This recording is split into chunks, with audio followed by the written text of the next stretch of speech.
오늘의 육아 헤드라인입니다. 정부가 코로나19 우려를 악용한 보이스피싱 문자나 전화에 주의할 것을 당부했습니다.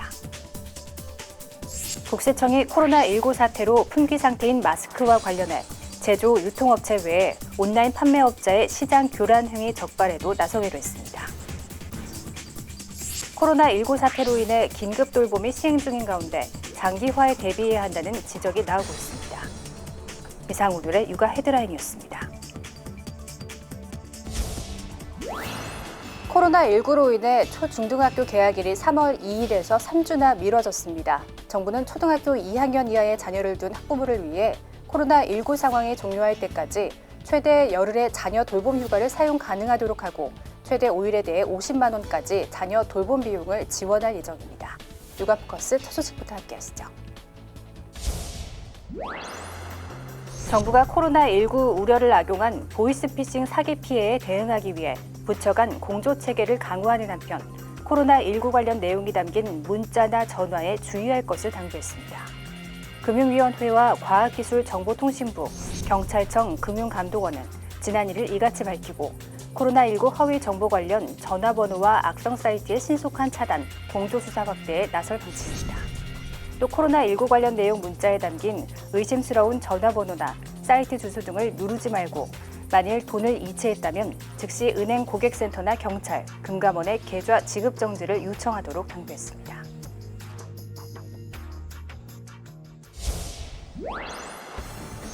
국세청이 코로나19 사태로 품귀 상태인 마스크와 관련해 제조, 유통업체 외에 온라인 판매업자의 시장 교란 행위 적발에도 나섭니다. 김현준 국세청장은 지난 2일 국세청 마스크 현장 점검팀에 온라인 판매업자와 2, 3차 유통업자 점검도 강화하라고 지시했습니다.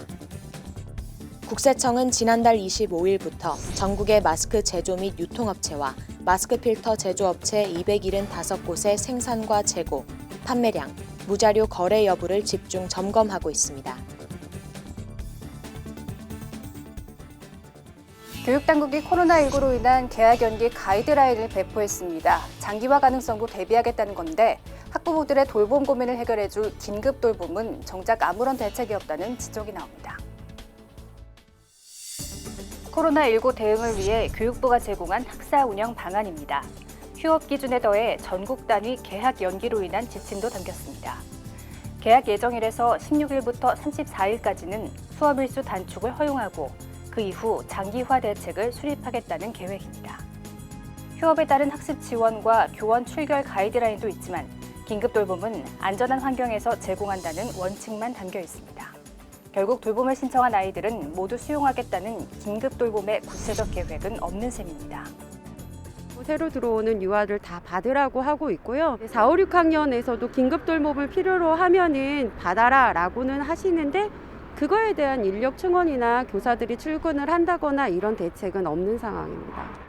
돌봄 전담사들은 안전물품과 손소독제는 물론 관련 매뉴얼도 필요하다고 지적합니다. 교육부가 이제 전국에 공통된 안전 매뉴얼 같은 걸 하나도 내려보내지 않고 있는 상황이거든요. 코로나 사태에서 아이들이 어떤 증상을 보일 때 어디로 이송하고 이런 것들을 선생님들이 모르는 경우도 많거든요. 추후 개학 연기 기간이 늘어난다면 긴급 돌봄 수요도 더 늘어날 수 있는 만큼 장기화에 따른 대비도 필요해 보입니다.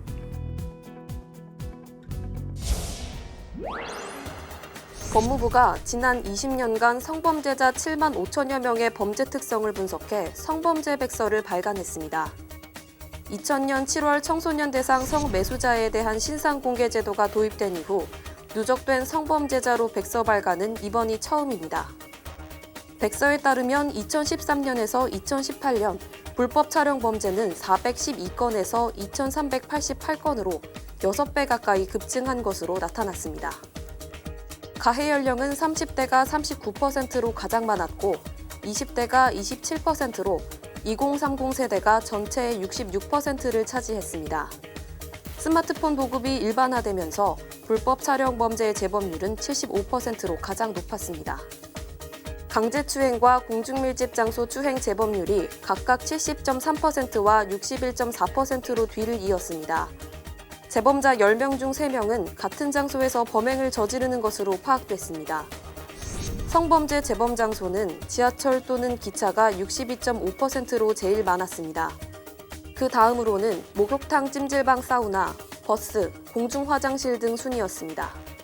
성범죄자들은 주로 과거에 본인이 범행했던 그 범죄 수법, 장소, 시간대와 같은 동일한 특성을 보이는 것으로 분석이 돼서 성범죄를 예방할 수 있는지에 대한 참고자료로 활용이 됐으면 좋겠습니다. 법무부는 특히 재범 비율이 높은 성범죄 중심으로 예방에 초점을 맞추겠다는 방침입니다. 여성 한 명이 평생 낳을 것으로 예상되는 자녀 수인 합계 출산율이 2년째 1명을 넘지 못했습니다. 14년간 180조 원 넘게 쓴 결과라 더 안타까운데요. 올해부터는 사망자가 태어난 아기 수를 앞지르는 인구 자연 감소가 유력한 실정인데요. 해법은 없을까요? 지난해 출생아는 1년 전보다 2만 4천 명 가까이 줄어든 30만 3,100명. 30만 명의 간신히 턱걸이했지만 통계 작성 이후 최소입니다. 여성 한 명이 평생 낳을 것으로 예상되는 출생아, 즉 합계 출산율은 2년째 1명도 채 되지 않았습니다. 경제협력개발기구 OECD 회원국 중 유일합니다. 특히 지난해 출생에서 사망을 뺀 인구 자연 증가는 고작 8천 명. 한 해 전보다 2만 명이나 줄었는데 이 추세대로라면 올해부터는 감소 전환이 유력합니다. 출생아 수는 계속적으로 더 감소를 하게 되고 사망자 수는 또 고령화 때문에 늘어나는 이런 추세가 계속 지속이 된다라고 하면은 2020년도에 이제 자연 감소가 발생할 가능성이 좀 높을 거라고 예측을 해보고 있습니다. 심각한 저출산의 원인은 누구나 알고 있듯 과거에 비해 결혼은 덜하고 결혼해도 출산을 꺼리기 때문입니다. 저출산 극복을 위해 최근 14년간 200조 원 가까운 예산을 쏟아부었지만 출생아 수는 매달 역대 최저치를 갈아치우고 있습니다. 전문가들은 각종 수당 지급 같은 대책은 해법이 될 수 없다고 말합니다. 저출산 문제의 상당 부분은 주택 문제라든가 고용 문제라든가 또 높은 교육비 문제라든가 뭐 이런 것과 다 연결돼 있어요. 포괄적인 사회적인 협약이 필요한 부분이에요. 15개 정부 부처와 국책연구기관 등이 참여해 지난달 출범한 2기 인구정책 태스크포스는 5월쯤부터 논의 결과를 내놓을 예정입니다.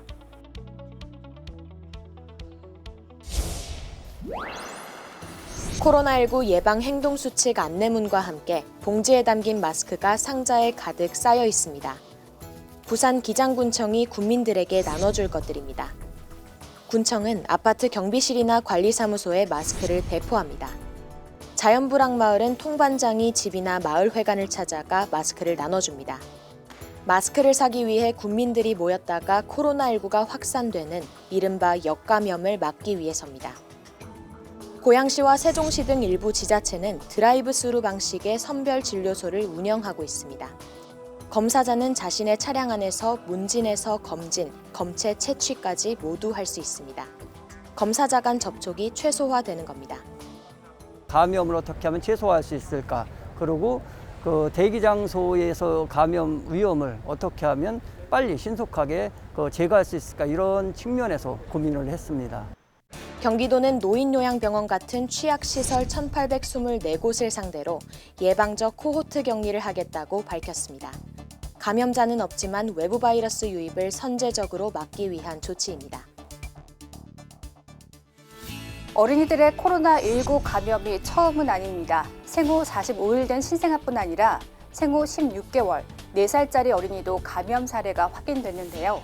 성인보다는 사례가 적고 감염돼도 경증인 경우가 대부분이었는데 정말 안심해도 되는 건지 전문가들 얘기를 들어봤습니다.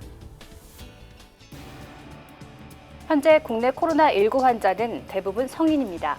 특히 사망자 18명은 고령이거나 지병이 있는 환자들. 보건당국이 이들 고위험군에 특히 주의를 당부하는 이유입니다. 연령별로는 70대 이상의 가장 사망하신 분들은 모두 만성 신질환이나 만성 간질환, 암 등 기저질환이 있는 것으로 파악되고 있습니다. 그렇다면 아기나 어린이는 안심할 수 있을까? 국내에서는 김포에서 생후 16개월짜리 아기가 확진 판정을 받은 데 이어 경북에서는 45일밖에 되지 않은 신생아가 감염됐습니다. 또 4살이나 11살짜리 어린이 감염자도 있습니다. 다행히 증상은 모두 경증입니다. 코로나19 발원지 중국에서도 미성년 환자는 전체 2% 미만이고 대부분 경증입니다. 하지만 전문가들은 성인보다 사회활동이 적어서 상대적으로 발생률이 낮은 것이지 어리기 때문에 위험성이 낮다는 의학적 근거는 없다고 지적합니다.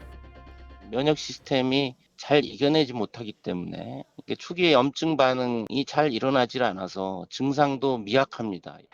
오히려 어린이들은 면역력이 약해 더 좋지 않을 수 있다는 겁니다. 특히 어린이들은 손이나 물건을 입에 무는 버릇이 있는 경우가 많아 쉽게 감염될 수 있는 만큼 가족 내 2차 감염을 막기 위해 어른들의 위생 관리가 중요하다고 전문의들은 강조합니다.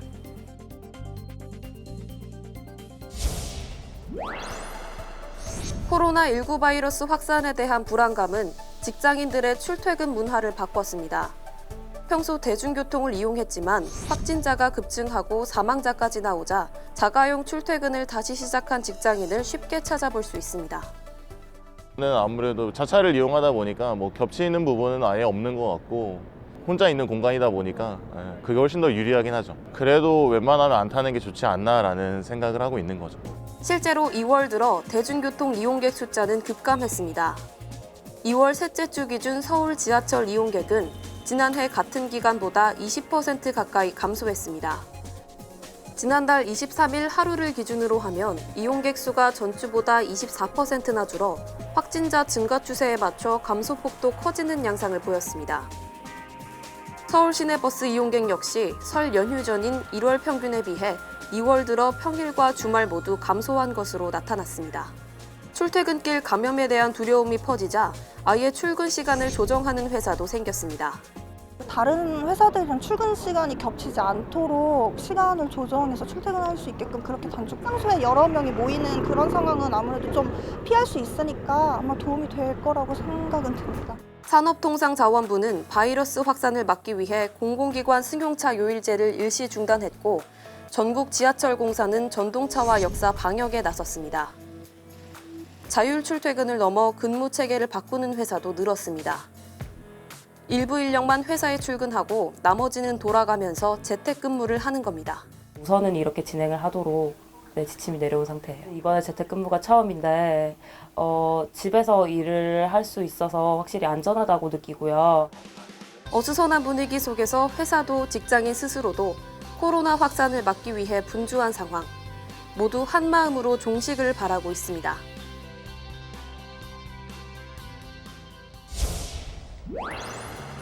코로나19가 전국적으로 확산하자 방역당국은 바이러스 감염 예방 수칙을 계속해서 강조하고 있습니다. 일반 국민들은 손 씻기 기침 예절을 준수하고 씻지 않은 손으로 눈, 코, 입을 만지지 않도록 주의하고 의료기관을 방문할 경우에는 마스크를 착용해 주십시오. 눈을 함부로 만지지 말아야 한다는 예방법을 뒷받침하는 연구 결과가 나왔습니다. 중국 저장대학 의학원의 연구팀은 코로나19 확진자의 눈물에서 바이러스를 검출했다면서 이런 연구 결과를 의학 잡지에 발표했습니다. 1월 26일부터 2월 9일까지 입원 중인 환자 30명 가운데 결막염을 앓고 있던 한 명의 눈물과 결막 분비물 샘플을 테스트한 결과 양성 반응을 보였다는 겁니다. 연구팀은 코로나19로 결막염에 걸린 왼쪽 눈에서 양성이 나왔지만 오른쪽 눈은 음성이었다면서 3차례 검사했는데 결과는 모두 같았다고 설명했습니다. 연구팀은 호흡기가 코로나19의 유일한 전염 경로가 아니며 눈을 통해서도 감염될 수 있음을 보여주는 것이라면서 코로나19 방역 현장에 투입된 의료진이 마스크뿐 아니라 보호 안경도 써야 한다고 조언했습니다. 결막염을 동반한 환자는 항바이러스 치료를 받아 코로나19가 완치됐고 결막염 증세도 좋아졌다고 연구팀은 덧붙였습니다. 연구팀은 어떻게 코로나19로 인해 결막염이 생겼는지에 대해서도 연구를 이어가고 있습니다. 지난달 수출액은 412억 6천만 달러, 지난해 2월보다 4.5% 증가했습니다. 수출 물량도 7.3% 늘어나면서 13개월 만에 가장 큰 폭의 증가세를 보였습니다. 14개 품목 수출이 늘어난 가운데 특히 반도체가 9.4% 증가한 것이 눈에 띕니다. D램 고정 거래 가격은 지난해 12월 2.81달러까지 떨어졌다가 2개월째 반등세를 나타냈습니다. 하지만 모처럼 수출 증가는 조업일수가 늘어난 영향이 컸습니다. 올해 설 연휴는 1월에 있었지만 작년엔 2월 4일부터 6일까지 사흘간이었습니다.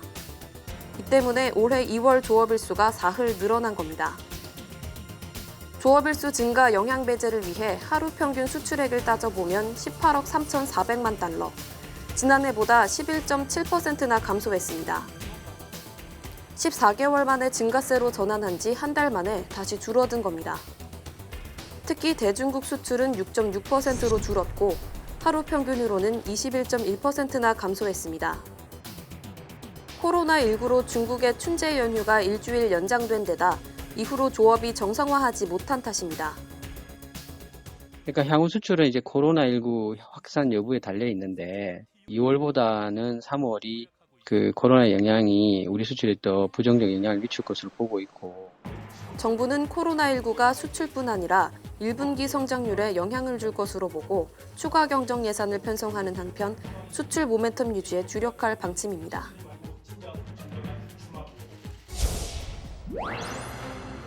미국이 이번 달 14일 라스베이거스에서 예정된 동남아시아 국가연합 아세안 특별 정상회의를 연기하기로 했습니다. 불과 며칠 전까지만 해도 회의 준비를 계속할 것이라고 했던 미국. 10개국 정상들을 자국으로 초청해놓고 급히 연기 결정을 한 건 미국 내 코로나19 확산 우려 때문으로 해석됩니다. 미국은 나중에 열릴 정상회의를 고대한다고만 했을 뿐 추후 일정도 잡지 않았습니다. 세바스티안 쿠르츠 오스트리아 총리의 방미 일정도 연기됐습니다. 오스트리아 총리실은 백악관의 코로나19 상황 때문에 일정이 연기됐다고 전했는데 미국이 먼저 제안한 건지는 알려지지 않았습니다. 이런 가운데 아시아에선 4월로 예상되는 시진핑 중국 국가주석의 일본 국빈 방문 여부가 최대 관심사입니다. 시 주석이 만약 방일하게 된다면 이번 사태가 터진 이후 첫 해외 방문인 만큼 코로나19 진행 상황과 관련해 여러 해석이 가능합니다. 시 주석의 방문 일정에 변경이 없을 것이라는 일본 정부 입장에도 언론들은 도쿄올림픽이 끝나는 올가을로 연기될 것이란 전망을 내놓고 있습니다. 요미우리 신문은 일본 측이 이미 중국 측에 시 주석의 방일 연기를 타진하고 있다며 일본 정부 내 분위기를 전했습니다. 이런 와중에 우위를 과시하며 중국을 찾은 정상도 있었습니다. 칼트마 바툴가 몽골 대통령은 지난달 27일 시 주석 등을 만난 뒤 이튿날 귀국했고 귀국과 동시에 14일간 예방적 격리에 들어간 것으로 전해졌습니다. 코로나19 발생 이후 외국 원수가 중국을 방문한 건 처음으로 몽골에선 아직 확진자가 보고되지 않았습니다.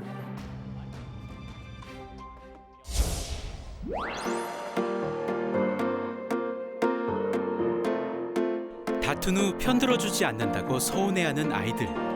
누구 편을 들어야 할까요?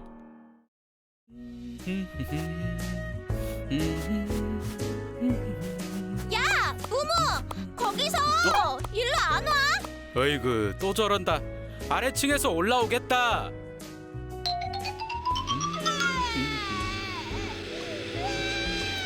아휴, 웬일로 사이좋게 잘 지내나 했더니 얘들아, 또 무슨 일이야? 아빠, 누나가 때렸어. 네가 먼저 내 거 맘대로 가져갔잖아. 봄이야, 그래도 네가 누난데. 잠깐만. 어? 잠깐 기다려봐. 찾았다. 짠! 아빠, 이거 머리에 써봐봐. 자. 어? 이게 뭐니? 응, 발명한 통이가 만들어준 거야. 아빠의 마음이 무무 아니면 나. 어느 한쪽으로 기울어지면 뻥 하고 풍선이 터질 거야. 그래? 좋아. 하지만 풍선이 터질 일은 없을걸? 아빠는 너희 둘 다 똑같이 사랑하니까. 맨날 무무 편만 들면서 두고 봐야지. 자, 그럼 이제부터 시작!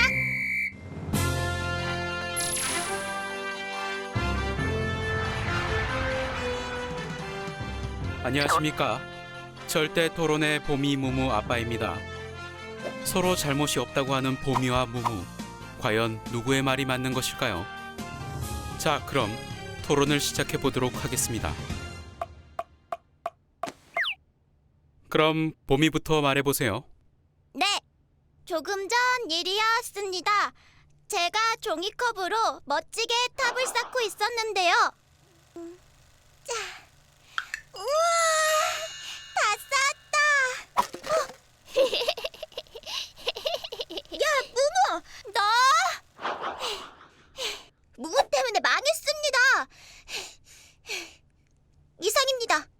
그래서 무무를 때렸어? 때렸잖아. 여기 이렇게. 그렇다고 동생을 때려? 그거 다시 싸우면 되지. 그럼 무무도 잘못한 거 아닌가요? 누나가 열심히 만들었는데요. 맞아. 내가 얼마나 힘들게 만들었는지 알아? 근데 아빠는 맨날 무무 편만 들고. 아빠 나빠. 아빠가 무무 편만 드는 게 아니라 봄이가 누나니까. 아, 이런. 봄이가 무척 속상했겠군요. 그런데 무무는 왜 아무 말도 없이 종이컵을 가져갔죠? 아니야. 누나가 전에 맘대로 놀아도 된다고 그랬어. 내가 언제? 봄이 어린이 진정하고요. 무무도 가지고 놀고 싶으면 누나에게 먼저 물어보고 그렇게 가지고 놀아야죠. 맞아. 알겠죠? 그리고 봄이도 무무를 때린 건 잘못한 거예요. 네. 그럼 무무가 먼저 잘못했으니까 먼저 사과해야죠. 봄이도 때린 건 잘못한 거니까 호해주세요.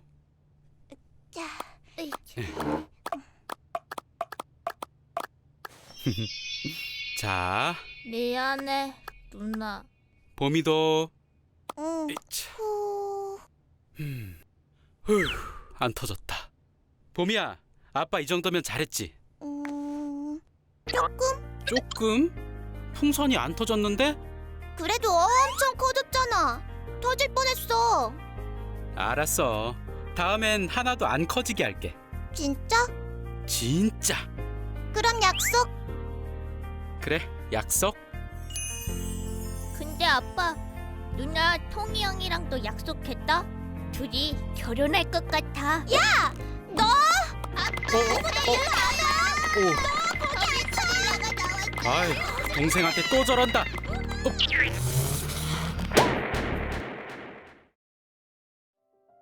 형제 간의 다툼은 아이들이 성장하는 과정에서 일어날 수 있는 자연스러운 일이며, 친숙한 관계인 형제 관계에서 다툼을 해결해가는 과정은 타인과의 사회적 관계를 연습해보는 기회가 될 수 있습니다. 아이들이 다툰 원인을 부모가 다 알 수 없으므로 다툼에 대한 해결을 요청하는 아이 편을 섣불리 들지 않도록 유의하세요. 양쪽의 입장을 같이 들어본 후 아이들의 마음이 상하지 않는 표현으로 부모의 감정과 생각을 설명해 주세요. 아이들 스스로 문제 해결에 어려움을 겪는다면 해결 방안을 제안해 보세요. 부모가 구체적 해결책을 제안할 때는 아이들 서로가 동의할 수 있는지를 확인해 주세요.